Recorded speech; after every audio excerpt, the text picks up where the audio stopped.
गडचिरोलीमध्ये आरोग्य व्यवस्थेवर खर्च केलेले कोट्यवधी रुपये गेले वाया। अँब्युलन्स पडल्या भंगारात। सायकल अँब्युलन्सवरून रुग्णांना नेलं जातं हॉस्पिटलमध्ये।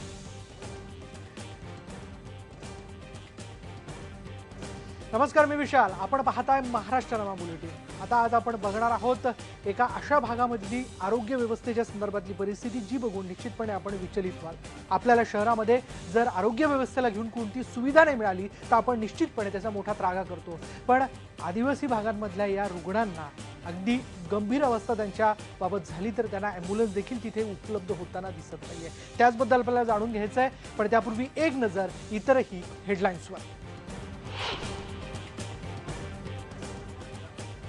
प्रवीण दरेकर आणि वसंत गीतेंच्या राजीनाम्याची राज ठाकरेंनी काढली हवा।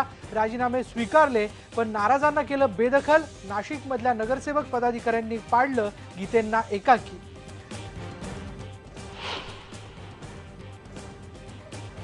नारायण राणेंनी स्वीकारली काँग्रेसच्या पराभवाची नैतिक जबाबदारी, पण आर्थिक पाठबळाच्या मुद्द्यावरून पृथ्वीराज चव्हाण यांच्यावर फोडलं पराभवाचं खापर।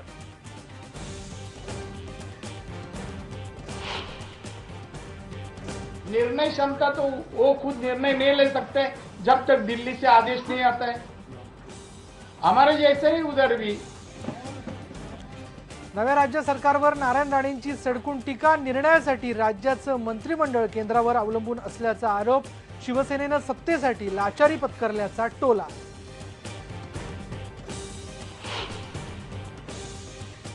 शिवसेनेला 4 कॅबिनेट आणि 4 राज्यमंत्रीपदं द्यायला भाजप तयार, पण उपमुख्यमंत्री पदासह 10 मंत्रिपदांवर शिवसेना ठाम। 8 तारखेपर्यंत शिवसेनेच्या मंत्र्यांचा शपथविधी झाला नाही तर 9 तारखेला विरोधी पक्षनेता जाहीर करू, शिवसेनेचा भाजपला अल्टिमेटम।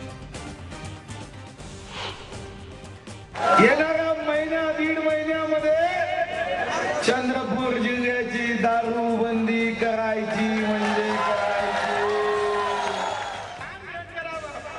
चंद्रपूर जिल्ह्यात महिन्याभरात दारूबंदी करण्याची अर्थमंत्री सुधीर मुनगंटीवारांची घोषणा। दारूबंदीसाठी अनेक वर्षांपासून लढा देणाऱ्या महिलांचं यश।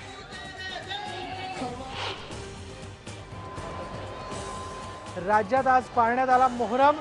ताबुदांच्या भेटीचा अनोखा मिलाप पाहण्यासाठी सांगलीमध्ये शेकडो भाविकांची गर्दी।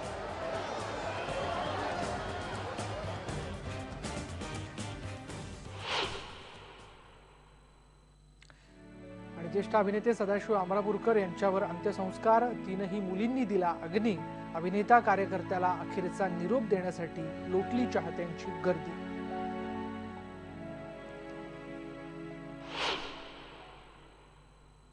बुलेटिनमध्ये आता आपण पहिल्याच सेगमेंटला बघणार आहोत, अंगावर शहारे आणणारी ही आरोग्य सेवेची दैना।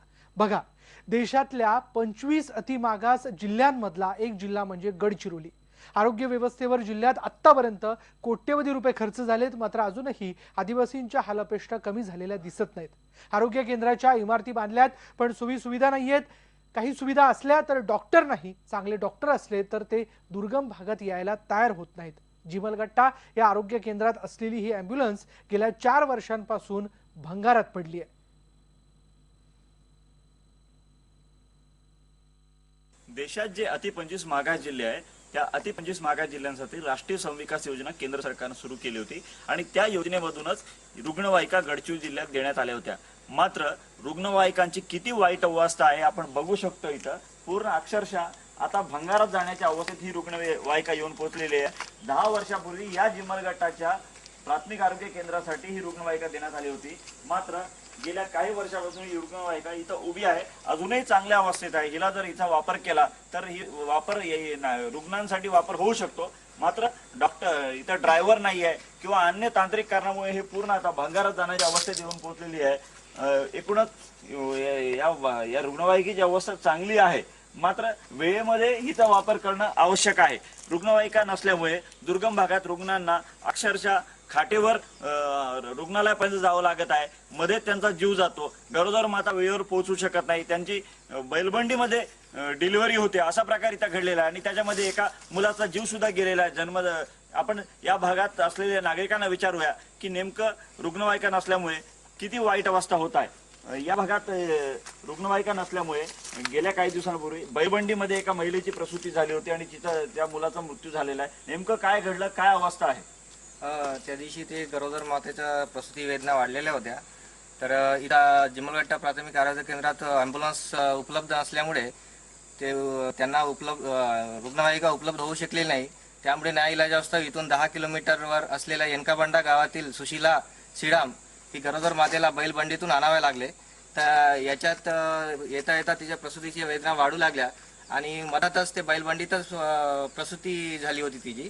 तर ते 14 तारखेला प्रसूती झाली होती. त्या बैलबंडीतच नवजात बालक हे मृत जन्माला आला आहे. तर अशी अवस्था येथील रुग्णांची आहे. शासन एकीकडे करोडो रुपये खर्च करतो रुग्णांसाठी, पण दुर्गम भागात मात्र व्यवस्थित लक्ष देत नसल्याचे दिसून येत आहे. गडचिरोलीमध्ये साधन सामुग्रीची कमतरता असल्यानं पेशंटला आरोग्य केंद्रापर्यंत सायकलच्या मदतीनं स्ट्रेचर तयार करून आणावं लागतंय. अशा स्थितीत आरोग्य केंद्रापर्यंत पोहोचेपर्यंत अनेकांना आपला जीवही गमवावा लागतो. नक्षलवाद्यांची दडपशाही आणि व्यवस्थेची अनास्था अशा बिकट स्थितीत पिचत असलेल्या आदिवासींकडे नव्या सरकारचं लक्ष जावं, सरकारनं लक्ष द्यावं अशी मागणी नागरिकांनी केली आहे. आपण बघू शकतो माझ्या मागे हा इसम अत्यंत आजारी आहे. भामरागड तालुक्यातील आरेवाडी येथील हा इसम आहे आणि प्रकृती बिघडल्याने शासकीय रुग्णालयात त्याला नेण्यात आले होतं, पण तिथे त्याची प्रकृती बिघडली. डॉक्टरांनी त्याला घरी न्यायचा सल्ला दिला. आता परत त्याला गावाकडे नेण्यासाठी रुग्णवाहिका नसल्याने 2 सायकली जोडून आणि तिथे स्ट्रेचर बनवून त्याला गावाकडे नेण्यात येत आहे. अत्यंत वाईट परिस्थिती आहे. काय झालं हे सांगा आणि यांना अशा अवस्थेत तुम्ही नेत आहेत, काय कारण आहे? काय करणार आता, हे म्हणजे सुधरू शकत नाही आणि नेता ज्यांच्याकडे पैसे नाही निदान त्यांच्या बाबतीत तरी विचार व्हायला पाहिजे की अशा लोकांना मोफत आरोग्याची सोय, ॲम्ब्युलन्सची सोय दिली पाहिजे. मात्र असं होत असताना दिसत नाही. महेश तिवारी, IBN लोकमत, भामरागड, गडचिरोली.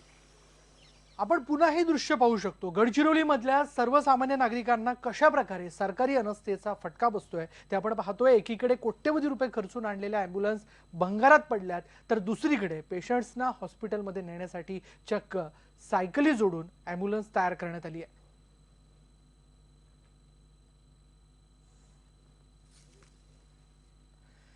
गडचिरोलीतल्या आरोग्य सुविधांवर एक नजर टाकूयात. यामध्ये आपण बघू शकतो की जिल्ह्यामध्ये 30 आरोग्य केंद्र आहेत. त्याच्यामध्ये 45 प्राथमिक आरोग्य केंद्र आहेत. या आरोग्य केंद्रांमध्ये 15 ॲम्ब्युलन्सची तातडीची गरज आहे आणि काही ठिकाणी तर म्हणजे काही केंद्रांवरती डॉक्टरांची कमतरता देखील आहे. अजूनही ही कमतरता आणि ही गरज पूर्ण करण्यात आलेली नाहीये.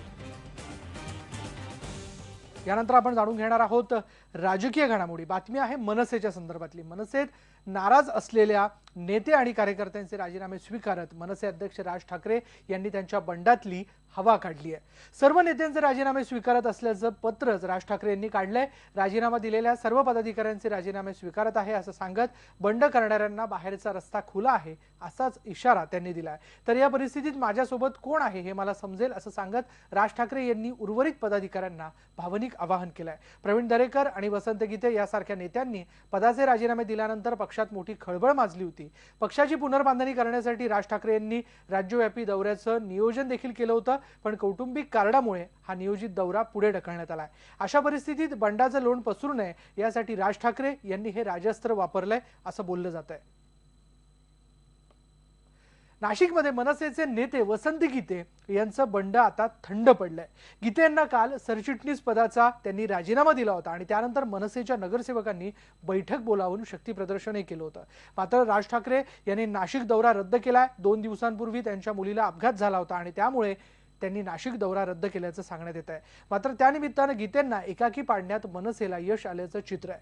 सर्व नगरसेवक पक्षासोबत असल्याची मनसेनं खातरजमा करून घेतली आहे. दरम्यान शिवसेना आणि भाजपनं गीतेंना आमंत्रण दिलं आणि त्यानुसार त्यांनी आज सकाळी भाजपच्या नेत्यांची भेटही घेतली आहे.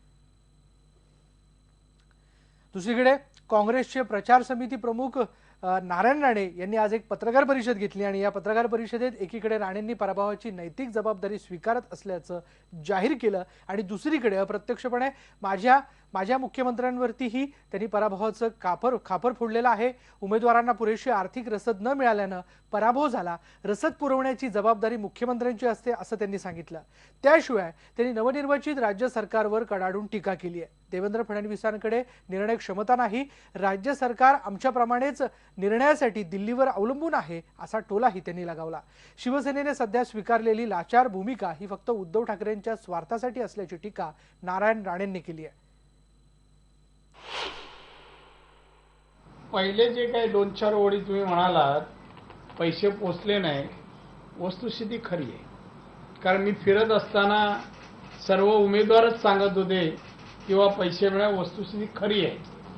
चोरी झाली, फ्लॅट कोणाच्या नावावर आहे आणि कोणाला भाड्याला दिलं ही माहिती नाही, माहिती घेऊन सांगितलं। वो तो मुख्यमंत्री की होती है, आज से नहीं पहले से। पार्टी का जो फंड जाता है वाया मुख्यमंत्री, क्यों नहीं पहुंचे वो उनको पूछो, मुझे मालूम नहीं क्यों नहीं, मगर उनकी जिम्मेदारी थी। और वजह तो मैं बताया कि देखिए उनके पास तजुर्बा जो चाहिए, प्रशासन का तजुर्बा, निर्णय क्षमता तो वो खुद निर्णय नहीं ले सकते जब तक दिल्ली से आदेश नहीं आता है। हमारे जैसे ही उधर भी तो बेचारा खुद का दिल से कुछ काम नहीं कर पाएगा तो कैसे वो प्रशासन चला सकता है। फाइल जमा करते रहेगा जब तक आदेश नहीं आएगा। तो सक्सेस होने का मैं बोलता हूँ कोई मेरे को चांस नहीं लगता है कि खुद से दिल से काम नहीं कर पाएगा, काफी उनको मुसीबतें आएंगी। विधानसभा निवडणुकीतल्या पराभवानंतरही काँग्रेसच्या पुढच्या अडचणी ज्या आहेत त्या संपलेल्या दिसत नाहीयेत। मुंबईमधून काँग्रेसचे प्रचार साहित्यासाठीचे 10 कोटी रुपये चोरीला गेलेत। काँग्रेसचे प्रदेशाध्यक्ष माणिकराव ठाकरे यांच्या प्रभादेवीमधल्या घरून ही रोकड लंपास झाली। पक्षानं हा फ्लॅट माणिकरावांना भाड्यानं दिला होता असं प्रदेश काँग्रेस सचिव भालचंद्र निकुम यांनी म्हटलेलं आहे आणि याबाबत सांगितल्यानंतरही तक्रार दाखल करण्यात आली नाही। त्यामुळे हे प्रकरण दडपण्याचा काँग्रेस प्रयत्न करत असल्याचं बोललं जात आहे। याला पूर्ण जबाबदार माणिकराव ठाकरे साहेब आहेत। माणिकराव ठाकरे साहेबांनी याची काळजी घ्यायला पाहिजे होती। हे बेजबाबदारपणाचा लक्षण आहे। एवढा फंड आला असेल तर तो कॅन्डिडेटला मिळायला पाहिजे होता। याला फक्त आणि फक्त माणिकराव ठाकरेच जबाबदार आहेत। खरं पाहता टिळक भवन हे काँग्रेसचं हेडक्वार्टर आहे आणि फार 1962 पासून ते हेडक्वार्टर आहे। फार चांगली बिल्डिंग आहे, सुरक्षित बिल्डिंग आहे। ती महाराष्ट्र प्रदेश काँग्रेसचं हेडक्वार्टर या नात्याने पैसा समजा आला असेल तो तिथेच ठेवायला पाहिजे होता। कोणाच्या पर्सनल फ्लॅटमध्ये ठेवायचं काही कारण नव्हतं। यानंतर पाहूयात मुख्यमंत्री देवेंद्र फडणवीस यांनीही या प्रकरणात लक्ष घालणार असल्याचं म्हटलेलं आहे।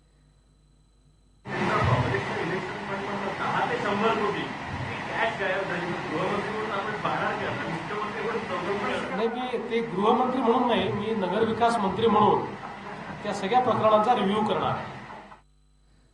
23 लाखांच्या लाच प्रकरणी माजी राज्यमंत्री सुरेश धस यांच्या बंगल्यावरून अँटी करप्शन विभागानं महत्त्वाच्या फाईल्स ताब्यात घेतल्याचं उघड झालंय। काही दिवसांपूर्वी अँटी करप्शन विभागानं त्यांच्या B7 या घरावर छापा टाकला होता। त्यात या महत्त्वाच्या फाईल्स आढळून आल्या आहेत। अशा प्रकारचा छापा टाकल्याचं अँटी करप्शन विभागानं एक प्रसिद्धी पत्रक काढून सांगितलं होतं, मात्र त्यात मंत्र्यांचं नाव दिलेलं नाही। B7 हा बंगला राज्यमंत्री सुरेश धस यांचा होता। पुण्यातल्या एका भूखंडाचं हे प्रकरण आता धस यांच्या अंगलट येण्याची शक्यता आहे। या प्रकरणी 3 जणांना अटकही करण्यात आली होती। त्यात एका कक्ष अधिकाऱ्याचा समावेश आहे।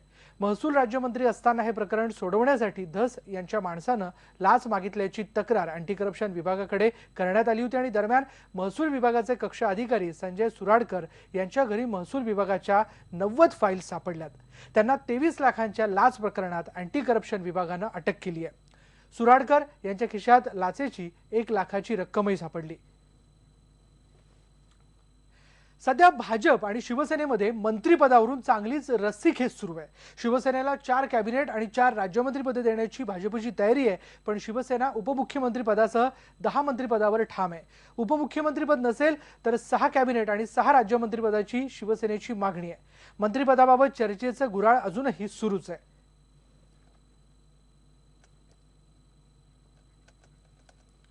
दरम्यान शिवसेनेनं भाजपला अल्टिमेटम दिल्याचंही कळतंय। 7 किंवा 8 तारखेला शिवसेनेच्या मंत्र्यांचा शपथविधी करावा, नाहीतर शिवसेना 9 तारखेला विरोधी पक्षनेता घोषित करेल असा अल्टिमेटम शिवसेनेनं भाजपला दिल्याचं कळतंय। आणि त्यामुळे सेनेच्या भूमिकेवर भाजप काय निर्णय घेणार याकडे सगळ्यांचं लक्ष लागलंय। 11, 12 आणि 13 नोव्हेंबरला विधिमंडळाचं विशेष अधिवेशन होणार आहे आणि यावेळेला सर्व नवनिर्वाचित आमदारांचा शपथविधी पहिल्या दिवशी होणार आहे। दुसऱ्या दिवशी विधानसभा अध्यक्षांची निवड आणि तिसऱ्या दिवशी भाजप सरकारला बहुमत सिद्ध करावं लागणार आहे। या सर्व प्रक्रियेच्या आधी विरोधी पक्ष नेत्याची निवड करावी लागणार आहे। शिवसेना नेते अनिल देसाई यांनी मात्र असा कुठलाच अल्टिमेटम दिला नसल्याचं म्हटलंय। शिवसेनेने आता भाजपच्या कोर्टात टाकलेला अल्टिमेटम दिलेला आहे। उपमुख्यमंत्रीपद पाहिजे, सन्मान पाहिजे आणि 10 मंत्रीपद पाहिजे, असा काही प्रस्ताव आपण पाठवलाय। चेंडू वगैरे ह्या गोष्टी बरोबर नाही। जो ज्याप्रमाणे 25 वर्षाचं जे काही एक गठबंधन होतं, ज्या प्रकारचं एक चांगलं शिवसेना आणि भाजपचं एक युती होती, त्या ह्याच्यामध्ये जे काय युतीच्या या निवडणुकी दरम्यान प्रचारादरम्यान झाले असे सगळं ती कटुता गेली। आणि आता त्याच्यानंतर बोलणी सुरू झाल्यानंतर जे काही थोडं बहुत इथं तिथं होत आहे, हे इथं तिथं लवकरच खाती जर बघितली तर गृह खातं, सार्वजनिक बांधकाम खातं, उद्योग खातं, बरीचशी खात्यांचं वाटप झालेलं आहे। त्यामुळे शिवसेनेकरता खरोखर अशी खाती किंवा पोर्टफोलिओ उरलीत का? सन्मानपूर्वक चांगला यशस्वी तोडगा निघाल्यासच या गोष्टी कुठेतरी आपल्याला एकत्रितपणे चांगल्या रीतीने दिसतील आणि त्या उद्धवजींच्या नेतृत्वाखाली उद्धवजी सांगतील, त्यामुळे घाई करण्यात काही अर्थ नाही आहे। पुढच्या वेळेस शिवसेनेचे 180 आमदार निवडून येतील असा विश्वास शिवसेनेचे पक्षप्रमुख उद्धव ठाकरे यांनी व्यक्त केला। पक्षाच्या सर्व 63 आमदारांसह आज एकविरा देवीच्या दर्शनासाठी कार्ल्याला उद्धव ठाकरे गेले होते आणि त्यावेळी उद्धव ठाकरे यांनी छोटेखानी भाषण केलं। त्यावेळी त्यांनी हा विश्वास व्यक्त केला। प्रत्येक निवडणुकीनंतर ते नवनिर्वाचित आमदार आणि खासदारांना घेऊन दर्शनाला जातात। मुंबईतून निघण्याआधी या सर्वांना शिवाजी पार्कात जाऊन बाळासाहेबांच्या स्मृतिस्थळाला त्यांनी भेट दिली। सध्या शिवसेना आणि भाजपमध्ये तणाव आहे। दोन्ही पक्षांमध्ये सध्या सत्तेत सहभागी होण्याबाबत चर्चा सुरू आहे। मात्र अंतिम निर्णय कधी होतो याकडे सगळ्यांचं लक्ष लागलंय। कधी काही चांगलं घडल्यानंतर एक ऋण व्यक्त करायला आम्ही इथे येत असतो। समोर काही संकट असलं तरी सुद्धा आशीर्वाद घ्यायला येत असतो। आणि आज ठीक आहे, स्वप्न पूर्ण झालं नाही झालं हे त्याचं त्याने ठरवायचं, पण मला खात्री आहे की आज 63 आमदार घेऊन आलेलो आहे। लवकरात लवकर मी 180 आमदार शिवसेनेचे घेऊन येतो। यानंतर इथे वेळ झाली एका ब्रेकची आणि ब्रेक नंतर पाहूयात ठाणे शहरात डेंग्यूचं थैमान।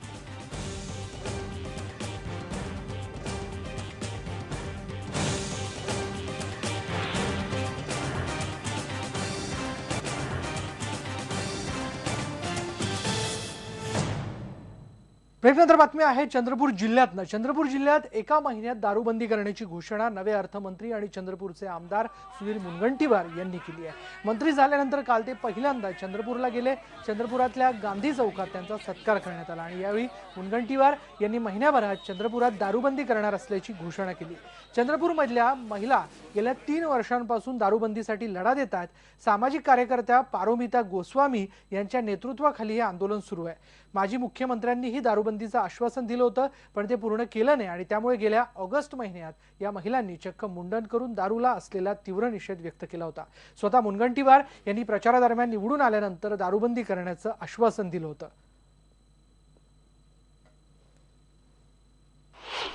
मी जेव्हा कुठे जातो आमच्या संध्याताई म्हणतात, भाऊ तुम्ही प्रचारात दारूबंदी करतो असं म्हणून नका, पुरुष नाराज होतात। महिन्यात 1.5 महिन्यात कोणी असतील पिणार तर आजच सोडून द्या।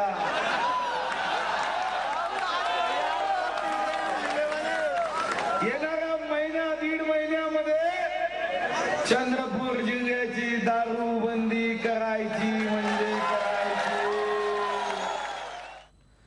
गोरगरिबांसाठी वाटप करण्यात येणारं रेशनिंगचं धान्य दमणमध्ये घेऊन जाणारा ट्रक आज डहाणू तालुक्यातल्या सायवन इथल्या नागरिकांनी पकडून कासा पोलिसांच्या ताब्यात दिलाय। या ट्रकमध्ये जवळजवळ 13,000 किलो गहू आणि तांदूळ आहेत। जिल्ह्यातल्या जव्हार मोखाडा डहाणू तलासरी भागात मोठ्या प्रमाणावर कुपोषणचं प्रमाण असताना सरकारकडून गोरगरिबांसाठी वाटप करण्यात येणारे हे धान्य दमन इथं काळ्या बाजारात नेऊन या धान्याची दारू बनवण्यात येते आणि त्यामुळे हे धान्य गरीब जनतेपर्यंत पोहोचतच नाही। विशेष म्हणजे या नागरिकांनी रात्रभर जागून हा माल पकडला आणि सकाळी 6 वाजता कासा पोलीस ठाण्यात हजर केला। डहाणू तालुक्यामध्ये रेशनची 2 नंबरच्या म्हणजे स्मगलिंगने जाणाऱ्या रेशनची गाडी आम्ही सकाळी 6 वाजता पकडले, परंतु डहाणू महसूल खात्याची प्रशासकीय यंत्रणा एवढी बेजबाबदार आहे की अजून त्यांना सकाळपासून फोन करतो तरी अजून ते इथे उपस्थित झालेले नाही आणि कोणत्याही प्रकारचा गुन्हा दाखल केलेला नाही। याच प्रकारे मागच्या वेळेस सुद्धा आम्ही अशी गाडी पकडून दिली, प्रत्यक्ष निदर्शनास आणून दिली होती। हे सर्वस्व काम हे महसूल खात्याचं आणि सप्लाय अधिकारी यांचं सर्व काम आहे। किती तास झाले गाडी जवळजवळ 7-8 तास झाले सकाळपासून, तोपर्यंत अजून इथे अधिकारी आलेले नाही आणि कोणत्याही प्रकारची दखल घेतली नाही। त्यांच्या प्रत्यक्ष निदर्शनास आणून दिलं असतं तरी सुद्धा हे काम प्रत्यक्ष त्यांचं असताना आज गावातले ग्रामस्थ हे सर्व जीव धोक्यामध्ये टाकून हे सर्व करून देत आहेत, त्यांच्या निदर्शनास आणून देत आहेत, तरी पण हे जबाबदार अधिकारी अजूनही कोणत्याही प्रकारचा गुन्हा दाखल केलेला नाहीये।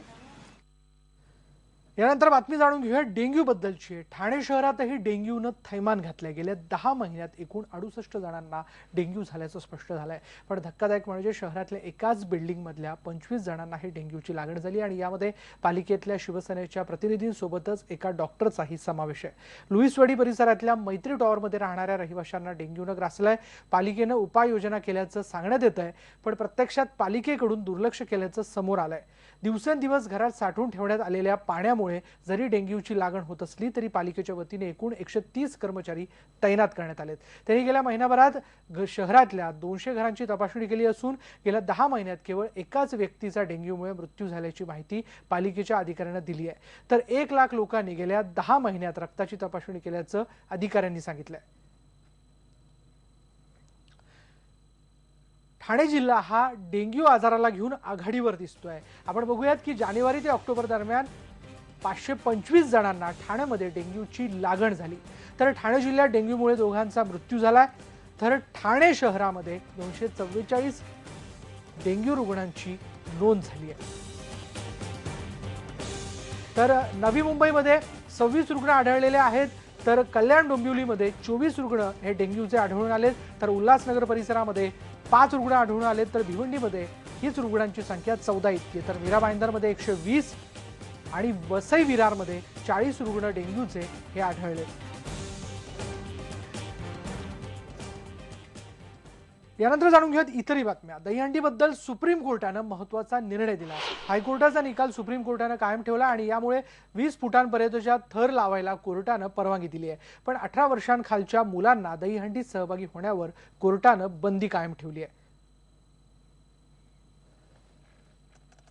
आता बातमी एका अपघाताबद्दलची। धुळ्याहून सुरतकडे जाणाऱ्या एका खासगी लक्झरी बसला भीषण अपघात झालाय। धुळे सुरत महामार्गावरील वार कुंडाणे गावाजवळ ही बस पलटली। या अपघातात 30 जण जखमी झालेत, तर 4 जणांची प्रकृती गंभीर आहे। दरम्यान चालकाच्या दुर्लक्षामुळेच हा अपघात झाला असल्याचा आरोप प्रवाशांनी केला। या अपघातातल्या जखमींना धुळे जिल्हा रुग्णालयात उपचारासाठी दाखल करण्यात आलंय। चालक या सगळ्या प्रकारात या गाडीचा चालक जो आहे तो फरार असून पोलीस त्याचा शोध घेत आहेत। जळगाव जिल्हा परिषदेच्या परीक्षेच्या मॉडेल उत्तरपत्रिका फोडून विकणारी टोळी औरंगाबाद पोलिसांनी पकडली आणि या टोळीमध्ये विक्रीकर निरीक्षक अधिकारी मकरंद खामणकर वाडेकर, क्लासेसचे दादासाहेब वाडेकर यांच्यासह 2 शासकीय कर्मचाऱ्यांना अटक करण्यात आली आहे। जळगाव जिल्हा परिषदेच्या बांधकाम आणि विद्युत विभाग अभियंता आणि विस्तार अधिकारी पदासाठी जी परीक्षा आहे ती रविवारी घेण्यात येणार होती आणि त्या परीक्षेच्या हस्तलिखित मॉडेल उत्तरपत्रिका विकणारी ही टोळी पोलिसांना सुगावा लागताच पकडण्यात आली आहे। काही लोक जे निवड मंडळाकडून जिल्हा निवड मंडळाकडून एक्झाम घेतले जाते त्या एक्झामच्या पेपरची की डिस्ट्रीब्यूट करतात आणि लोकांकडून पैसे घेतात अशी इन्फॉर्मेशन पोलीस आयुक्त औरंगाबाद यांना होती। त्याप्रमाणे त्यांनी आम्हाला माहिती देऊन कारवाई करण्याच्या सूचना दिल्या होत्या। त्याप्रमाणे काल आम्ही वॉच करून हे जे पूर्ण रॅकेट आहे ते रॅकेट पकडलं आहे। त्याच्यामध्ये हे पेपर संगनमताने फोडणारे 5 लोक ताब्यात घेतलेले आहेत आणि परीक्षेसाठी आलेले 3 विद्यार्थी आहेत त्यांना पण ताब्यात घेतलेलं आहे। 3 ड्रायव्हर आहेत। असे एकूण 11 लोकांना अटक करण्यात आलेली आहे। आणि यानंतर महाराष्ट्र नामामध्ये वेळ झाली का ब्रेकची। पहा फक्त IBN लोकमत।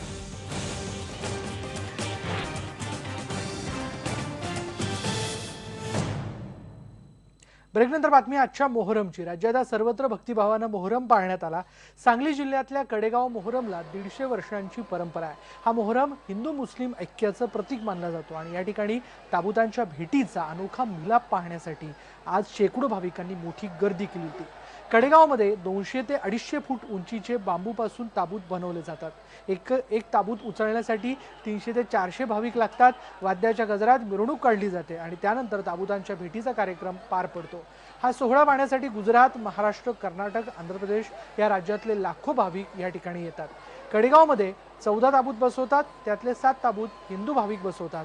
ताबूत आधी उचलण्याचा मान जो आहे तो देशपांडे, कुलकर्णी, शेटे, वाळिंबे, सुतार, देशमुख यांना आहे। दसऱ्याच्या वेळी आप्तपूजनाचा मान मुस्लिमांकडे असतो, तसंच होळी पेटवण्याचा मानही मुस्लिमांकडे असतो। गेली 150 वर्ष ही परंपरा अखंडितपणे सुरू आहे।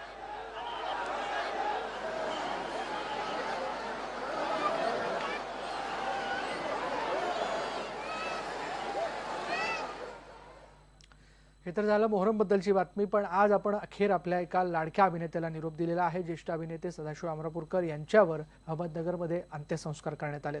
सदाशिव अमरापूरकर यांच्या तिन्ही मुली रीमा, सायली आणि केतकी यांनी त्यांना अग्नी दिला। या अभिनेता आणि कार्यकर्त्याला अखेरचा निरोप देण्यासाठी त्यांच्या चाहत्यांनी अलोट गर्दी केली होती।